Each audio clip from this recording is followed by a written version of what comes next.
Hi, welcome back. Dave, Heritage Centre, a little bit of an info presentation this time about some of the processes that we use. A few months ago we did Ultimate Heritage Restoration Le Mans Plus. We talked about immersing a full body shell in an acid vat, rotating it for 3 weeks, almost like your favourite chicken getting cooked, bringing it out, drying it off, e-coating it, bringing it back, and then we do a full rebuild. Quite a lengthy and an expensive process, but as far as I'm concerned, the ultimate.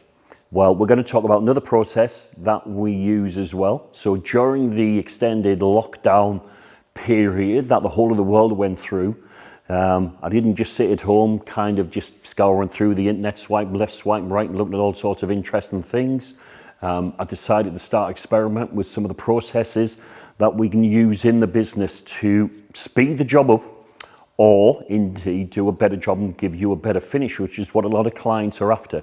So this time we're talking about aggressive media blasting, and we're starting to use this process as a halfway in between a dip, and the other side is just kind of a scrub down. So this is all about media blasting.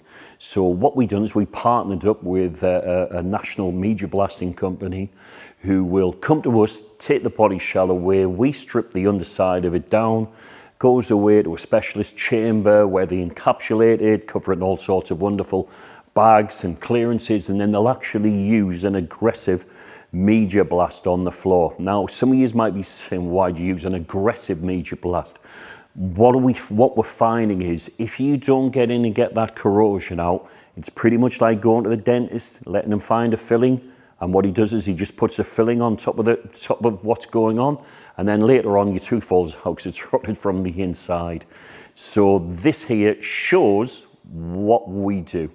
Now, we started off with some wonderful looking cars that we sent away for media blasting, and they've literally came back like tea bags. Some have came back, some of you may be following the Tommy Mackinnon rebuild that we've done recently.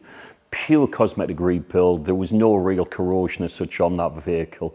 Exceptional low mileage dry stored car. And then on the flip side, we've also got cars here that have been in the United Kingdom for 20, 25 years that we've sent away for media blasting, and then they've came back and, well, we're going to show you some images and we're going to talk through them so you can see what we're up against. This typifies the video that we also did, another one a while ago, where I think it was termed Spinderella cut it up one time.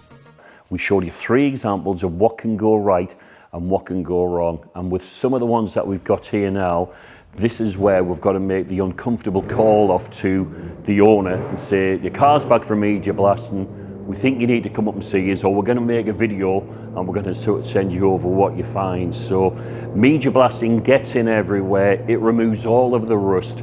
It really is a great process to use. The owner of this car sent this vehicle to us for a full project build some time ago. His end game is 1,000 to 1,200 brake horsepower engine. We've got the Hollinger 6-speed box. We've got race drags going into it. This is going to be a road car which will mince anything which comes in front of it. However, here we go. This car looked pretty good underneath. We've done media blasting, and on this car now, it's quite scary what we've discovered at the back. The chassis starting to split in various areas. The floor split at the rear. This is all being covered over with previous repairs or under seal. So can you imagine if the owner put his 1,200 brake horsepower engine into this, took it down to the strip, engaged first gear, stepped off the clutch and launched all of his brake horsepower? You'd probably find the car would split in half and flip over on its roof. The axle would be at the start line and then the engine would be in the field a couple of 100 yards up. So if you want to find out about the process, what's behind it, how long it takes, what we need to do, you know what you need to do. There's a link along the bottom, there's a telephone number along the top. Pick up the telephone, have a chat with me, have a chat with ours, have a chat with John, or have a chat with Paul, the body shop manager, and then we'll talk you through the process. So once again, thanks for tuning in, and I really hope that we've opened your eyes a little bit more into that minefield of car restoration. Thank you.